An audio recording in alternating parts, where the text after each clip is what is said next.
bienvenidos. Estamos esperando 11:05, estamos esperando un par de minutos adicionales que todos se están conectando y entonces arrancamos.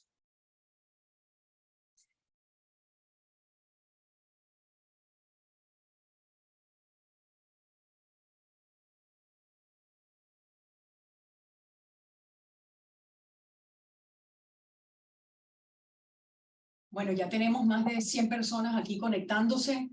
Sé que todavía hay otras personas que están en el proceso. Aquí el internet está colaborando con la conexión. Buenos días a todos y gracias por acompañarnos en nuestro primer webinar del 2023.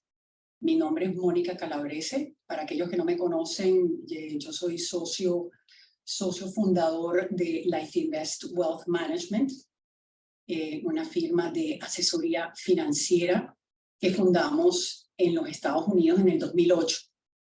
Y lo que hacemos es básicamente asesorar financieramente a nuestros clientes con múltiples tipos de retos financieros y siempre en búsqueda de soluciones de sus estructuras, etcétera, ¿no? Uno de los sectores que nosotros colocamos siempre como parte de la alocación a las inversiones está dedicada al sector inmobiliario. Y obviamente el sector inmobiliario en la ciudad de Miami ha tenido, y en Florida, ha tenido una gran importancia en los últimos años. Y hoy nos complace de tener con nosotros a Jesús Quintero, quien es un empresario que empezó a incursionarse en este mercado después del 2008 y que ha hecho una labor de verdad admirable, porque incursionarse y emprender en los Estados Unidos cuando venimos de un background en Latinoamérica no es lo más sencillo.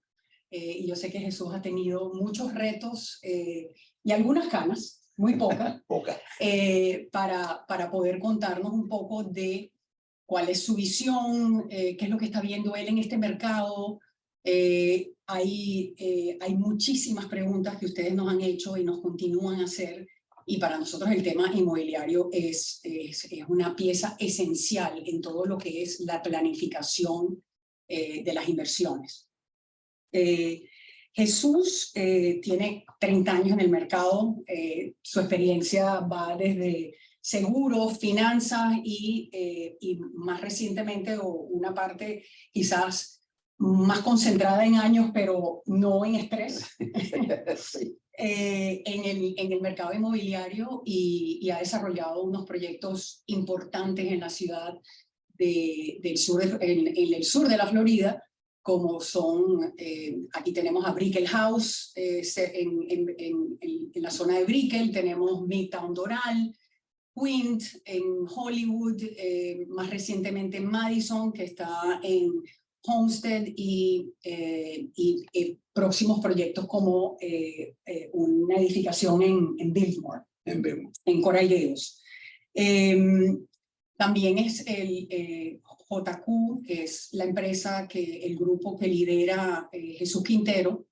Tiene una presencia importante en el mundo filantrópico con la fundación de Jesús, de JQ Foundation.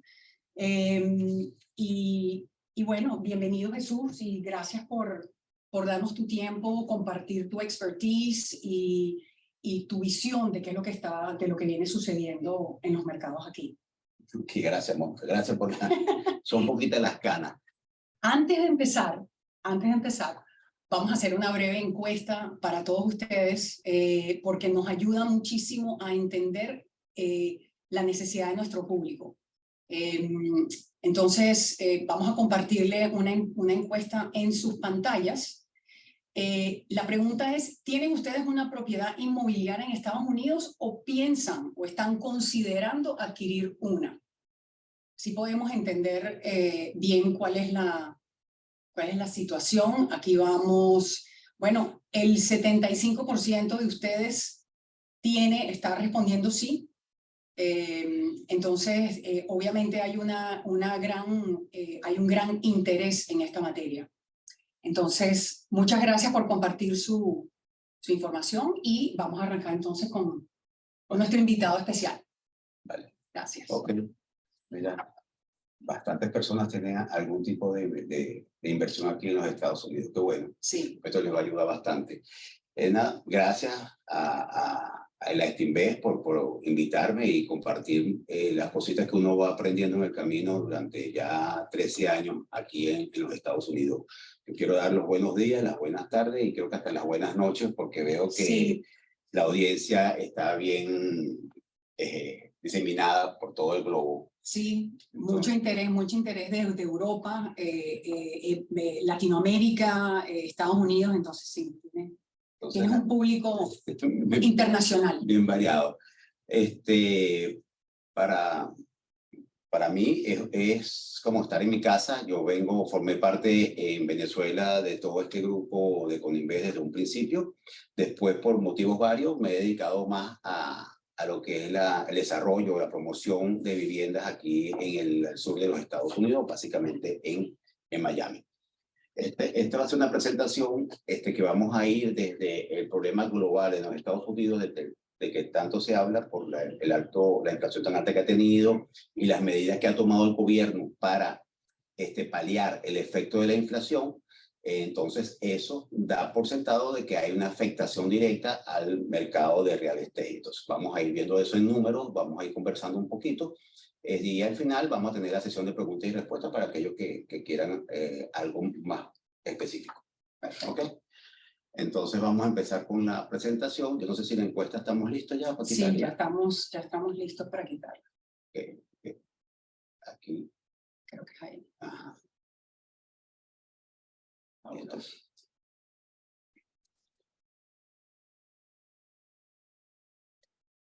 Ajá, ya moviendo aquí con el... Vamos a decir de ladito.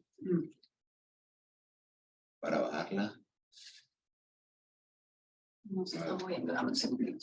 Bueno, vamos a ir conversando un ratico sobre hay muchas teorías actualmente sobre el mercado de real estate en los Estados Unidos. Yo, cada vez que veo el mercado de real estate en los Estados Unidos, no lo veo como algo global, porque hay submercados en los Estados Unidos que son distintos y reaccionan distintos a lo que está pasando en el país, y eso viene más que todo afectado por la inversión extranjera. Entonces, nosotros estamos viendo ahorita que hay toda una línea sobre lo que sería una caída de la burbuja, que se quiso llamar burbuja de lo que fue el año 21 y 22 del real estate en los Estados Unidos completo, el aumento de las rentas también, y hoy por hoy vamos a ver números donde hay estados que efectivamente están sufriendo todas estas predicciones, pero hay otros estados que tienen una afectación en menor medida, con menor intensidad. Entonces, aquí vamos a ver la tasa de inflación. Estados Unidos tenía 4 décadas que no veía esos números, prácticamente casi 2 dígitos de inflación acumulada. Ya estamos llegando con el de diciembre, ya un acumulado de 6.5%, por lo tanto, pareciera que la política de atacar la inflación por vía del aumento de la tasa de interés está funcionando para la nación. Eso es importante para todos nosotros porque estamos viendo como que pareciera que vamos a ver una luz al final del camino, y le indica también al gobierno que en cualquier momento ya puede dejar de subir la tasa de interés porque el mercado está reaccionando y está bajando ese flagelo tan importante que nos afecta a todos. Ahora, la inflación no solamente radica en los Estados Unidos producto de los 3 trillones de dólares que se pusieron en el mercado en el año 2020 para paliar toda la situación de encierro de la pandemia, sino que también viene afectada por factores externos como lo fue la paralización de China. Todos sabemos que China prácticamente suministra al mundo la mayoría de los productos, y después, aunado a eso, tuvimos los temas de transporte de la mercancía, donde no había el suficiente container, entonces había una escasez, primero una escasez de productos, después una escasez de las cajas, los containers para enviar todos estos productos a los diferentes países donde está metido Estados Unidos, y se creó también todo un esquema, un desbalance entre la cantidad de plata que entró al sistema y la baja cantidad de productos que el sistema produjo para ese momento, productos y servicios. Eso hizo que se levantara la inflación y que el factor de la subida de la tasa de interés no sería el único factor a atacar para poder paliar o bajar la tasa de interés, a la tasa de inflación a los niveles acostumbrados americanos, que está entre 3 y un poco menos del 3% anualizado. Entonces, a la derecha vamos a ver un cuadro. Estos cuadros nos dicen cuáles son los 6 estados que tienen mayor población en los Estados Unidos, donde Florida está de tercero. O sea, Florida es uno de los estados más importantes de los Estados Unidos, valga la redundancia. Okay, vamos. Eso que lo tengo en colación, lo vamos a hablar más tardecita, pero quiero que lo tengan ya presente, que hay una importancia muy marcada de la penetración de la inversión y de los mercados en los Estados Unidos por parte de Florida. Y eso tenemos que tenerlo allí. Del otro lado, voy a pasar una lámina donde vamos a ver qué pasa con ese tema de la tasa de inflación, qué pasa con el tema de las altas tasas de interés. Del lado del consumidor, del lado del comprador de vivienda, vamos a ver cómo se afecta con lo que está pasando actualmente. En la lámina tenemos allí lo que era un cálculo para comprar una casita de $300,000 a una familia que en ingreso promedio debe estar en el orden de los $62,000 al año. Estamos hablando de una familia de papá, mamá y un hijo. Esto nos da a nosotros que para una casa de 300,000 había que dar un pago de una persona local, tiene que dar un 20% y se le calcula a 30 años con una tasa de interés de 2,68. Esa persona pagaba entre capital e intereses $971 mensuales y lo demás era porciones de los taxes, una porción del insurance y lo que sería el condominio mes a mes. Eso daba un total de derogación de 2,068 mensual para esa familia y la colocaba cercano al 40% del ingreso de que ellos tenían. Ya ahí estaba prácticamente al tope de su capacidad para que, basado en el analista, le aceptara o le otorgara un crédito. Nosotros sabemos que más que todo se maneja entre 35% de los ingresos tuyos dedicados a el mantenimiento y adquisición de la vivienda. Ahí estábamos ya rozando. Cuando sube la tasa de 2,68 a 6,06, y esto es un toque, este 6,06 es la tasa promedio a enero del 2023. A diciembre del 2022, a principios de diciembre, hicimos el mismo estudio y la tasa estaba en 6,94. Entonces, ya comenzamos a ver que tampoco la tasa siguió subiendo con la misma intensidad con la que venían subiendo la Fed, venía subiendo la tasa de interés interbancaria, lo cual ya vemos algún tipo de reacción en positivo por parte de la banca. ¿Okay? Pasamos entonces, esa misma familia que hubiese querido comprar la misma casa 12 meses más tarde, simplemente no le iban a otorgar el crédito porque pasaba de 971 a 1,448 solamente del servicio de la deuda, y los demás que son factores fijos como son los taxes, el insurance o los seguros y la asociación, ya lo montaba en 2,545. Con esta cantidad de dinero, esta familia de $62,000, que créanme que la mayoría está por debajo, mucho, ya no tenían acceso a ese préstamo. Entonces, con esto estamos simplemente sensibilizando lo que ha sido la inflación y cómo está repercutiendo en el mercado de real estate directamente del lado del comprador. Vamos a ver estos 4 ítems que tengo acá. Simplemente aquí habla del precio de la vivienda. El precio de la vivienda en los últimos 10 años en los Estados Unidos subió 89%. Pero a partir del 2020 para acá se hizo el 41%, el aumento fue del 41%, lo cual de ese 89, la mitad se gestó en los últimos 2 años. Y eso, menos que veamos dónde estaba, cuál fue el efecto de la cantidad de dinero que salió al mercado en la adquisición de vivienda. Después viene la tasa hipotecaria, comenzaron a subir.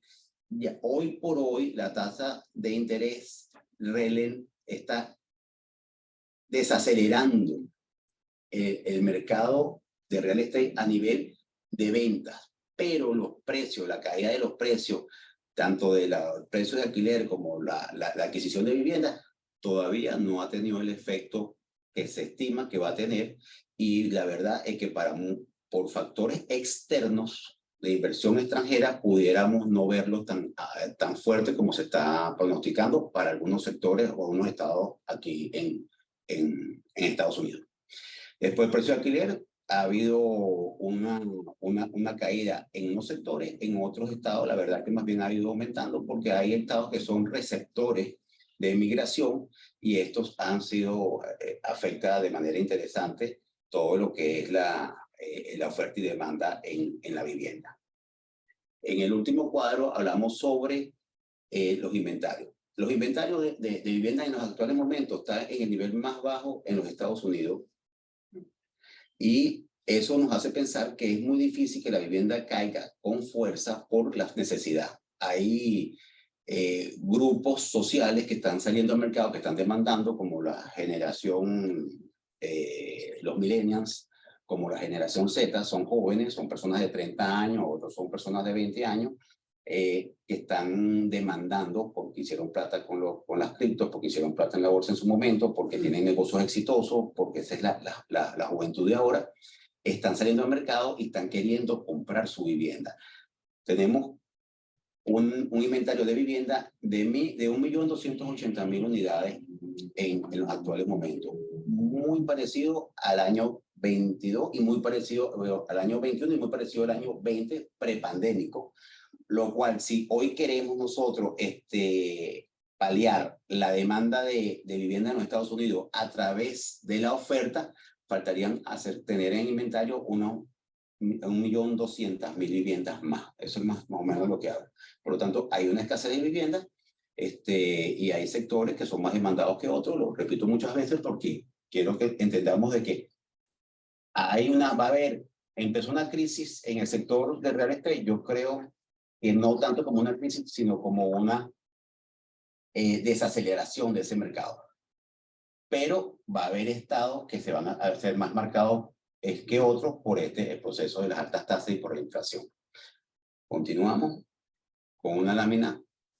Fíjese, esto es cómo se ha comportado el gasto en construcción en el año 2022. Esto es meramente construcción, ¿ok? Pero está mezclado la inversión pública y la inversión privada. Al final del camino, lo que nos muestra el cuadro es que veníamos con una importante, enero 22, una importante inversión en gasto de construcción. Este tipo de cuadros que estamos viendo acá pudiera no ser tan significativamente para tomar decisiones, porque la construcción es cíclica. Entonces, nosotros hoy empezamos a hacer 5.000 edificios a nivel nacional, va a dar unos años en donde ya esa inversión está introducida dentro del sistema, y para parecer que estamos sin inversión en el momento, simplemente se está terminando lo que se empezó. Pero ya para noviembre del año 2022, que se pensaba que iba a bajar con fuerza, para ese momento ya estaban las tasas en proceso de alza de manera significativa. Todavía hubo por parte de los developers, los desarrolladores locales, inversión en el área de vivienda, y ahí lo estamos viendo reflejado con un aumento de 0.2%. Es un aumento tímido, pero es un aumento normal para una estabilización de economía. Ok. Ahora vamos a trabajar un poquito. Veníamos hablando de lo que era el mercado global americano, y ahora lo vamos a bajar a lo que es el mercado en la Florida. Y esto lo digo porque la Florida se comporta de manera distinta al mercado americano. Y lo vamos a ver en números en la inversión que entra en el país. Nosotros tenemos que de inversión extranjera en el año 2022, y abril a marzo de 2022, entraron 59 billones de dólares, 59.000 millones de dólares, entró a los Estados Unidos. De ese 59.000 millones de dólares que entró a los Estados Unidos, que venía de China, de Canadá, de la India, de Brasil, de México, el 24% de ese dinero, o sea, 14.000 millones alrededor de eso, entraron a la Florida. Y esto es importante que lo veamos. De 59.000, nosotros nos quedamos con el 24% de ese dinero, y ese dinero somos 14.000 millones de dólares. 14 billones de dólares. Ese dinero, y lo vamos a ver más adelante, ha sido factor importante para que la Florida y Miami en particular tengan el crecimiento que ha tenido en los últimos 14 años por el tema de la inversión extranjera, como lo vemos en el cuadro de rayitas blancas y azules. Siempre hemos estado por encima del 20%. Para el año que nos ocupa, 21-22, la Florida se llevó, Miami se llevó de los 14.000 millones, se llevó 6.8, o sea, prácticamente 7 billones, lo que sería el 50% de todo lo que entró al estado de la Florida, vino y se gastó en Miami. Estamos hablando de que tuvimos un mercado externo de 7 billones de dólares. A eso hay que agregarle todo lo que es el mercado natural de los locales y todo lo que es la actividad cotidiana aquí en el sur de la Florida. Entonces, con este tipo de inversiones, de mantenerse, todos sabemos que la Florida, o mejor dicho, Estados Unidos en particular, ha sido refugio de capitales. Pero para Latinoamérica, el refugio de capitales, ellos lo ven más en el estado de la Florida, porque se habla más español, porque les queda más cerca, por múltiples razones. Entonces vemos ese apetito de inversión en el estado de la Florida, y básicamente en Miami, en el sur de la Florida, donde uno ve más movimiento. Hoy por hoy, si salimos a la calle, vemos inversiones nuevas chilenas, inversiones nuevas ecuatorianas, nuevamente los brasileños, Colombia de manera importante, Venezuela fue importante en su momento. Entonces, constantemente Latinoamérica influye mucho sobre la actividad económica y directamente sobre la actividad del real estate en los Estados Unidos, la que la pone a Miami en una de las favoritas ciudades del mundo en los temas de bienes raíces. Es apetitoso para todos los desarrolladores.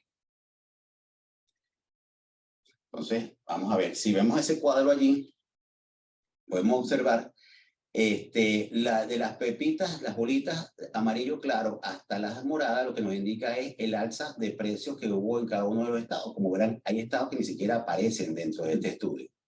Sin embargo, podemos ver que el que tuvo mayor aumento en el precio de la vivienda ha sido la Florida con 31.4%, Arizona le sigue con 28.7% y después Tennessee con 26.7%. El 31.4% solo lo tuvo la Florida, y vemos cómo todo el movimiento prácticamente en todo el istmo de la Florida. Todas las ciudades gozaron de demanda de vivienda, y todas tuvieron como mínimo un 20% de aumento en el precio de la vivienda a lo largo y ancho, tanto de la costa este y oeste del estado de la Florida, cosa que son puntos de decisión a la hora de una inversión inmobiliaria en los Estados Unidos. Aquí vamos a ver cómo se comportó en Miami, o la Florida, perdón, lo que fue el año 21 versus el año 22. Nosotros vamos a ver, y lo vemos en la primera línea de single family, son casitas, que en el tercer cuarto del año 21 se cerraron 88.592 unidades. Y en el tercer cuarto del 2022, en el mismo periodo, fueron 68.000 solamente. Hubo una disminución del 22.5%. Eso no necesariamente viene a ser porque la gente no está comprando. Realmente, lo que está sucediendo, o lo que está sucediendo más allí, es que los inventarios bajaron, y lo vamos a ver en las líneas más abajo. Pero y eso es algo que sale, ustedes verán que cayeron los cierres, pero aumentó el precio promedio de la vivienda.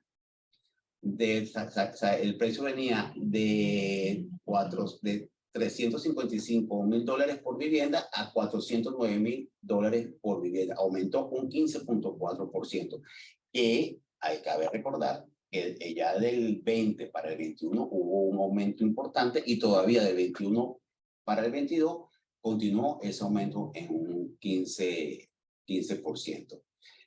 Los volúmenes con una caída del 22%, vemos de 43 billones a 38 billones, solamente con una caída del 13%, producto de que el precio promedio de vivienda aumentó 15%. Entonces, vemos el tiempo promedio de venta de un producto pasó de 52 días a 57. Hay una ralentización, esa palabrita la tengo, de las ventas. Hay una desaceleración de las ventas, pero no hay una baja en la Florida del precio de la vivienda de manera significativa en algunos sectores. Y quiero ser claro, muy importante, el ejemplo que nosotros vimos anteriormente al principio sobre lo que era un cálculo de hipoteca con la tasa de 2.68 y después a 6.06, afecta mucho a la clase media.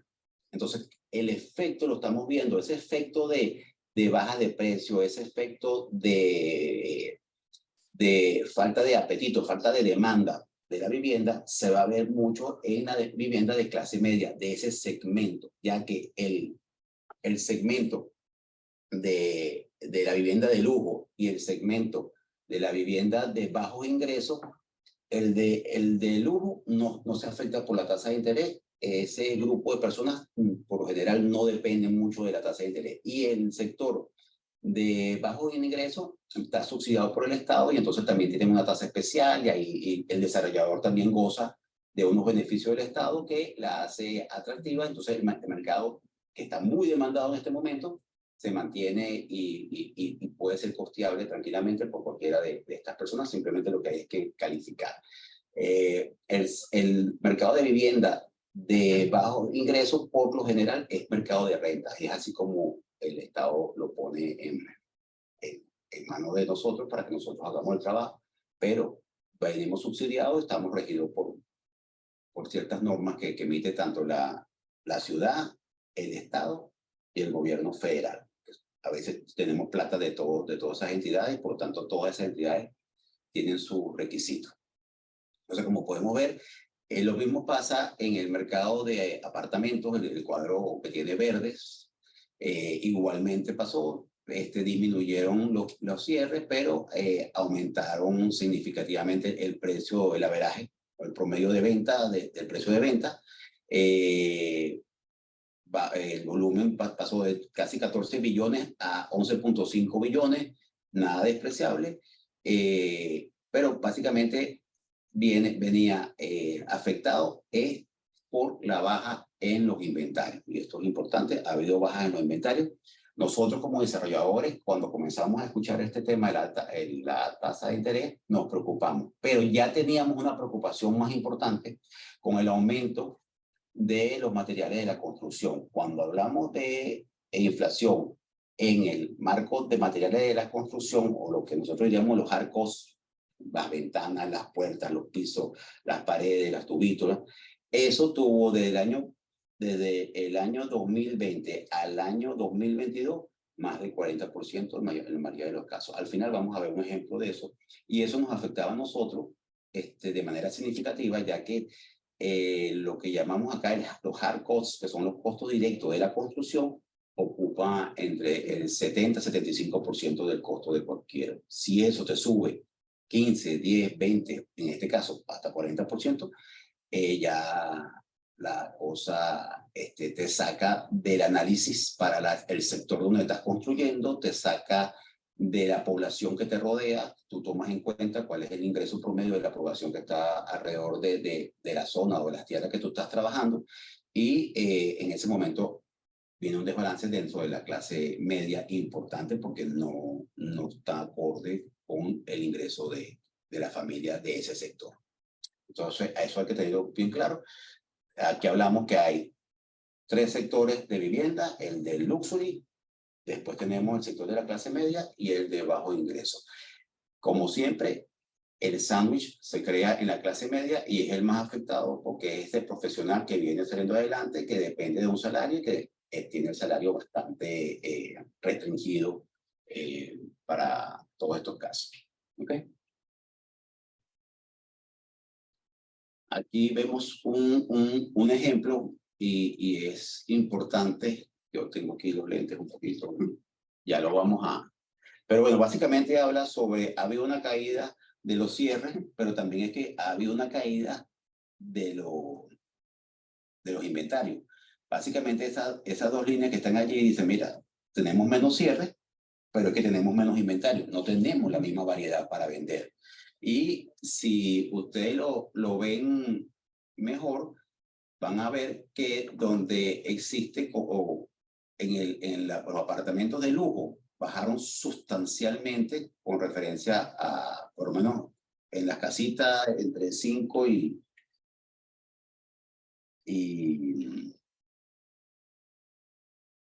entre 5 y 10 millones de dólares.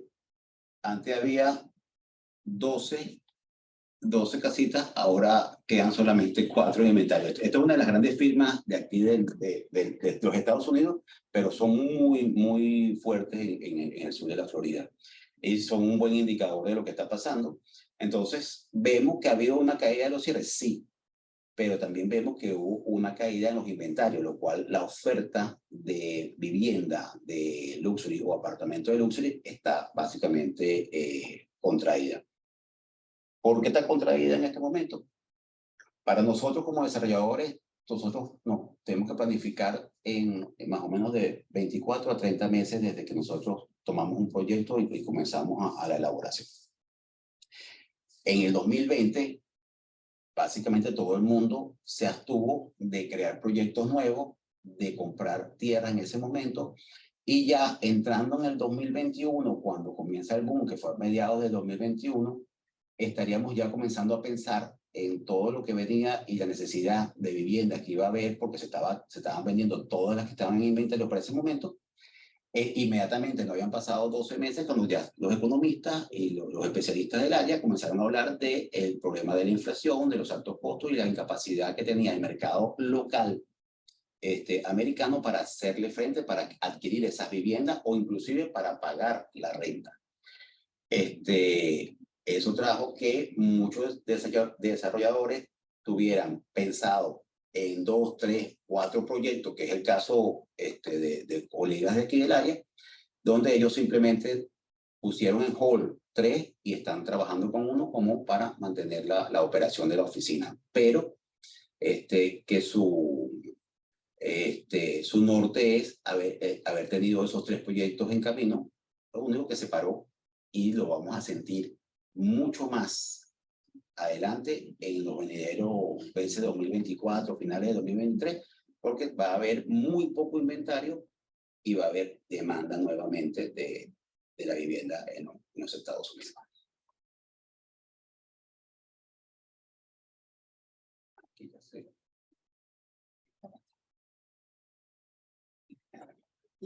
Okay. Disculpa, porque estamos entre Mónica y yo no hacemos la mitad de uno en tecnología. Eso lo hace más divertido.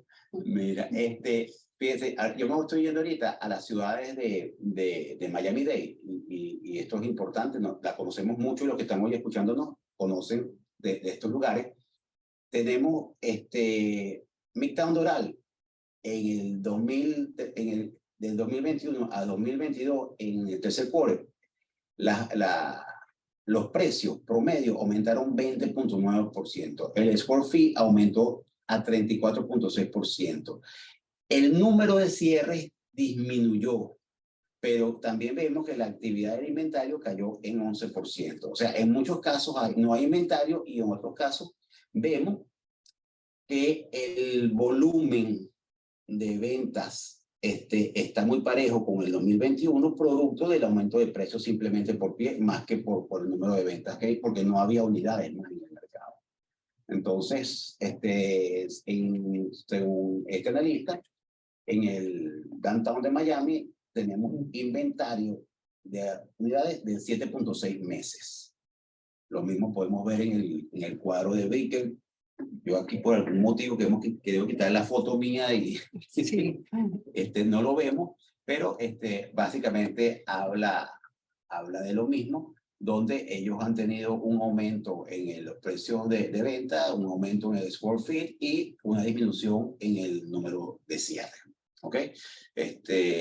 Aquí hay un escrito que dice: para el tercer trimestre, los condominios en Downtown Miami mostraron un aumento en el precio de venta y una disminución en el número de cierre. Es lo que estábamos conversando. Y el promedio fue de $772,000, o sea, un 20.9%, de manera significativa ese aumento en un año, perdón, tomando en cuenta que también hubo un aumento importante de la mitad de finales del 20 y principios del 21. Fíjense, ya cuando vamos a Sonny Isles y Coral Gables, ya vamos a un área que es de high luxury. Ahí vemos apartamentos de playa. En Coral Gables es donde vive el grupo social tradicional que vienen ya con riquezas de tiempo pasado, muy importante. Entonces vemos en ello que, muy al contrario de bajar los precios aumentaron. En la tablita podemos ver que la averaje de precio de un apartamento de playa pasó de 1.100.000 en el 2021 a 1.358.000 en el 2022. El precio por square feet, 15%. Allí todo está bien, pero fíjense este dato. Cuando vamos al listing discount del precio original, en el 2021 tú podías pelear el precio y te bajaban 5%, y más o menos ese era el promedio del descuento que te daban cuando peleabas. Al tercer cuarto del 2022, ese 5% se convirtió en un 6% positivo, lo que indica que prácticamente se subastaba. Yo tenía un listing de un apartamento en $1 millón y llegaba una gente y decía: yo te pago 1.100.000 y me lo vendes a mí. Y eso estuvo pasando muy comúnmente en todo el proceso que vimos en el 2022. Hoy ya no vemos ese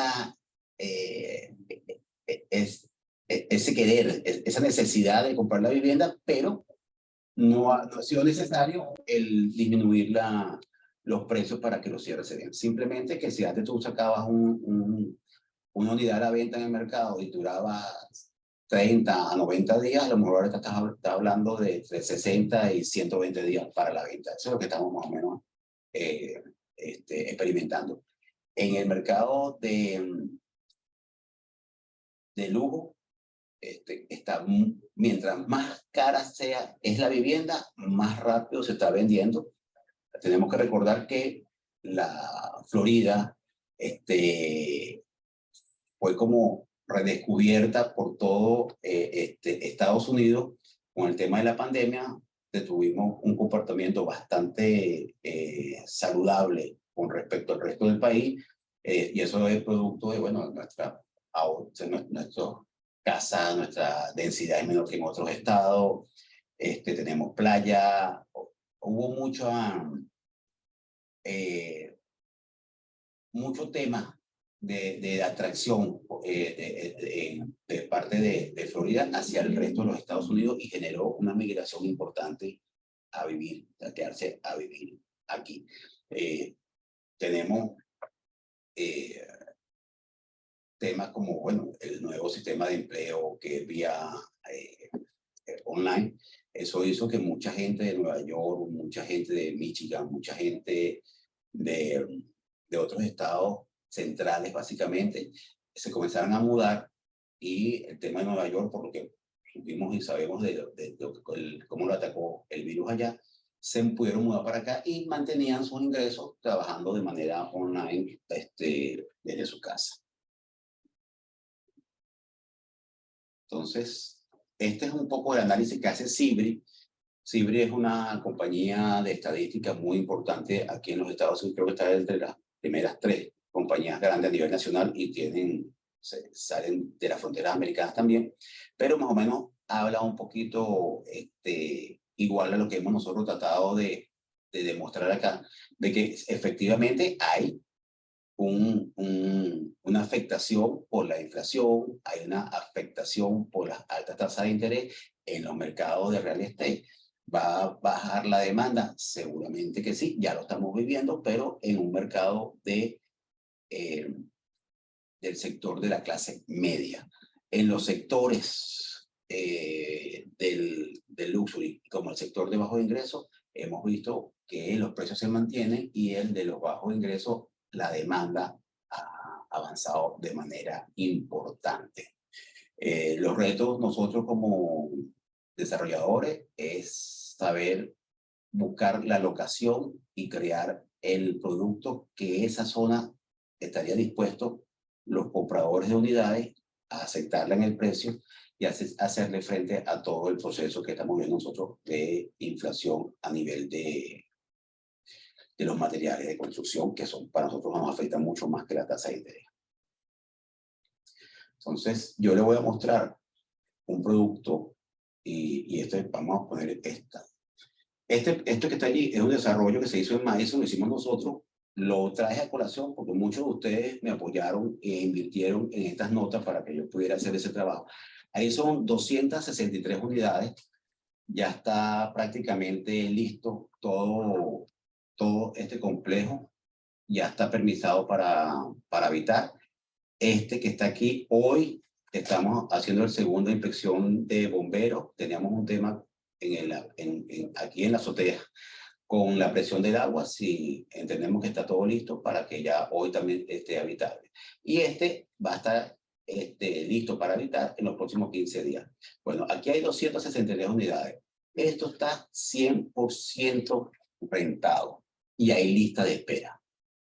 Y es una zona que viene en crecimiento porque es la zona donde se están haciendo más, por el valor de la tierra, es donde nosotros podemos hacer más condominios de bajos ingresos, pero hay un desarrollo importante en la zona. Hay incentivos por parte del Estado, del gobierno local y del gobierno federal para que estas cosas vayan funcionando y se vayan haciendo por parte de nosotros, nos interesemos en este tipo de productos. Entonces, aquí no hemos sentido la baja demanda de la renta solo por decisión de lo que está pasando hoy, que ellos no tienen acceso a otro mercado. Y este es otro proyecto que estamos trabajando para empezar a construir nuevo en los próximos meses. Estaríamos hablando de junio, julio. Este es un proyecto que es de High Luxury, son solamente 9 unidades. Esas 9 unidades, en vista a la falta de inventario y más en esa zona de Correo, prácticamente se nos dice que hay suficiente demanda o que está prácticamente vendido y todavía no lo hemos sacado al mercado.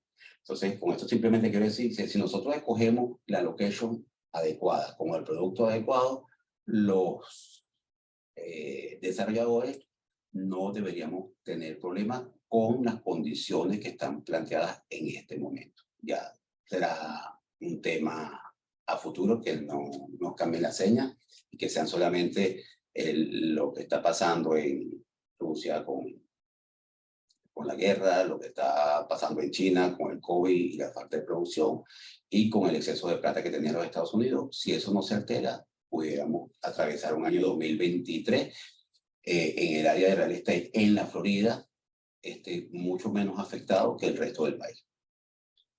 Creo que ya estamos listos. Bueno, sí, excelente, excelente. Eso, bueno, los invitamos a que continúen, ya vemos varias preguntas. Ahorita vamos a abrir este espacio para, gracias mil Jesús, de verdad que muy completa esa presentación.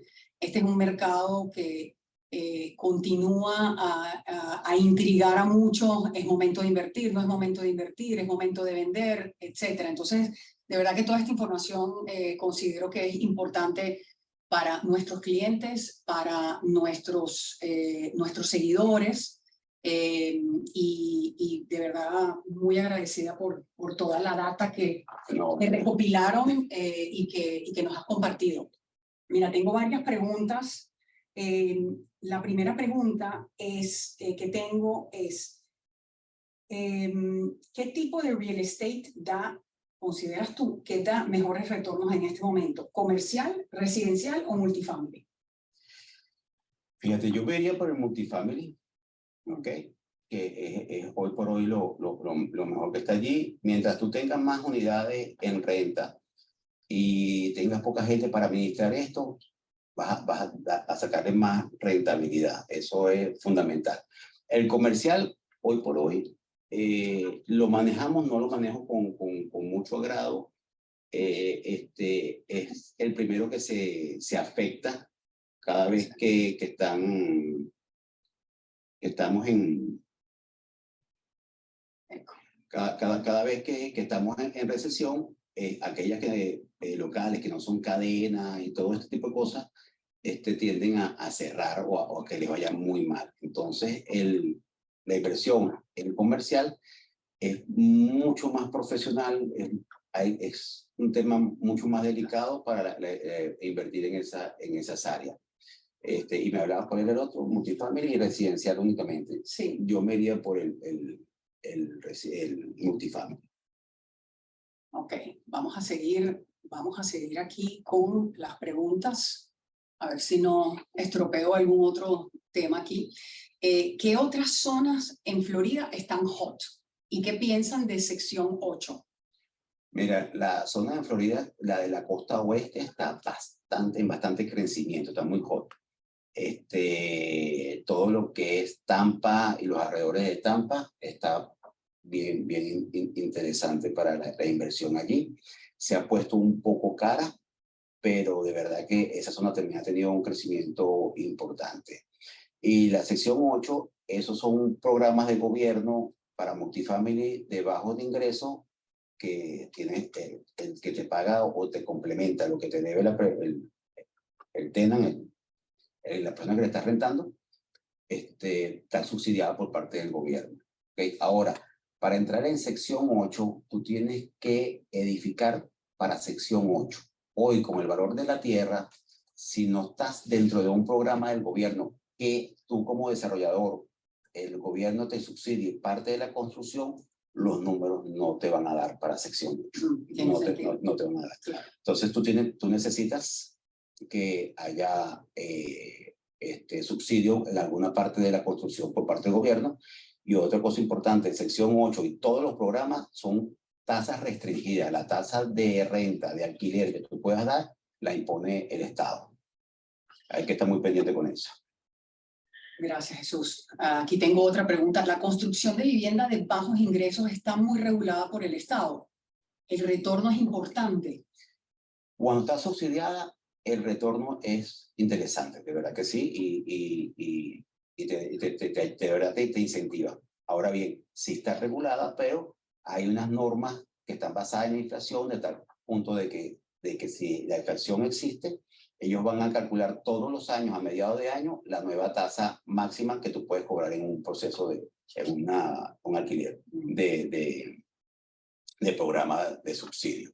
¿Okay? Hoy por hoy construir para bajos ingresos sin un subsidio ni para vender ni para rentar, el número no te va a dar.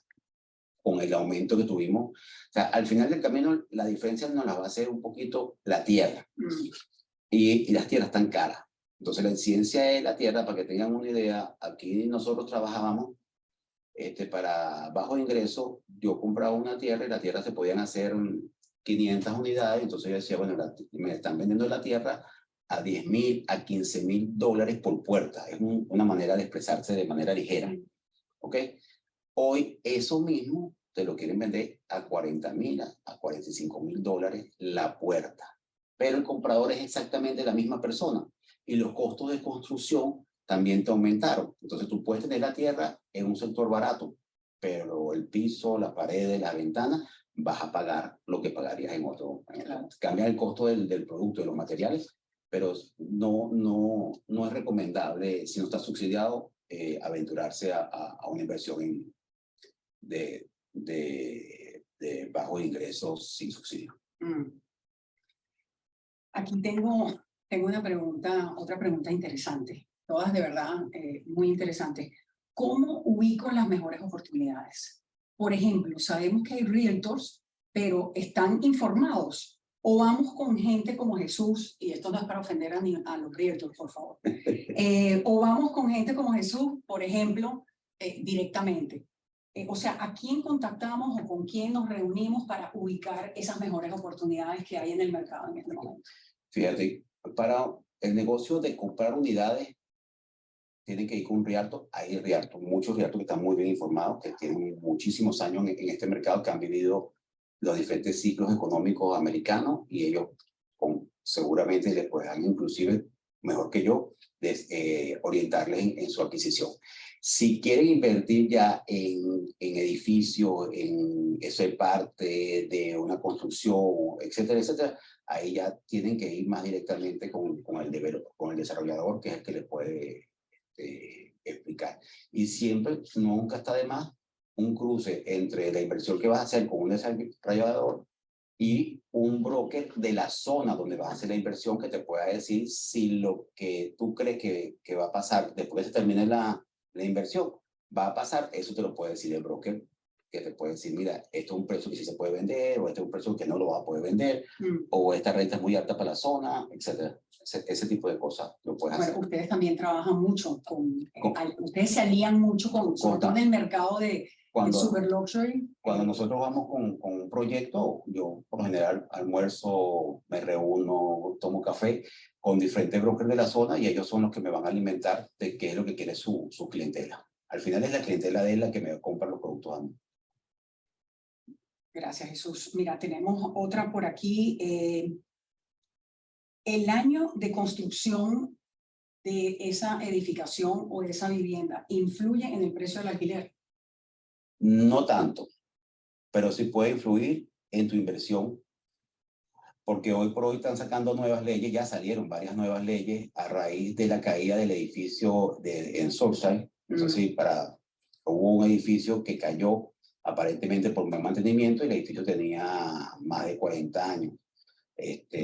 Y con muy mal mantenimiento, ahí se derrumbó ese edificio, cayó solo, es un edificio que estaba en la playa. Y bueno, todavía no han salido los resultados finales de la investigación, pero todo indica que fue un tema de mal mantenimiento.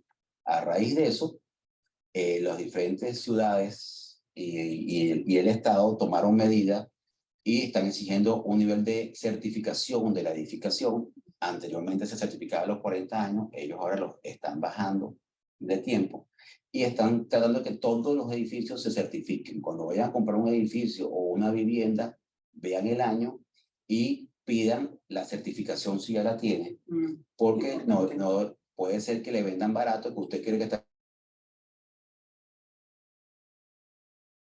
adicional, porque habría que hacer una reparación, una refacción importante en esa edificación. Entonces tiene que estar muy pendiente. No, y eso es muy cierto, es súper importante, gracias por mencionarlo. También tengo entendido que hay un gran atraso en las inspecciones. Sí. Entonces, cuando tú pides esa certificación, es muy probable que ese edificio todavía no la tenga porque está en línea para recibir esa certificación en 1 año, 2 años. Está sucediendo mucho. Sí, bueno, hay bancos ya que no te financian una compra de una unidad si la certificación no ha salido. Okay. ¿Por qué? Para que tengan una idea, ese edificio que se cayó en Surfside fueron unidades que se compraron al nivel de, no sé, será $50,000 la unidad, hace 40, 50 años. La inversión que tenían que hacer para refracción era alrededor de $27 millones. El edificio entero en su momento nos costó $27 millones. Entonces, estaba el que estaba de ese tiempo. ¿Valía la pena meter los 27 para evitar la muerte que hubo? Seguro que sí. Pero como inversionista que vas a entrar, no creo que no era lo mejor. Sí. Y en términos de estados, ¿qué otros estados Mira, Texas, has visto tú que... Texas está bastante demandado. Texas tiene tierras económicas, mano de obra económica, e ingresos altos. Porque, bueno, es un país petrolero. Y mucha migración. Y mucha migración. Entonces tiene sí. los ingredientes perfectos. Ajá.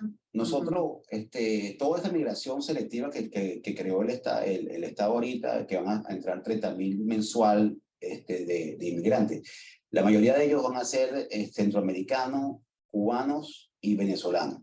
Entonces ya nosotros sabemos que los sectores donde se asientan, en su mayoría, es que sí, muchos de ellos van a venir para la Florida y básicamente a Miami, otros se van a quedar en Texas, en esas zonas que están ahí, que están que trabajan lo que es toda la agricultura, etc. Entonces ya más o menos uno puede por ahí ir viendo la demanda que va a haber de algún tipo de vivienda en los próximos meses.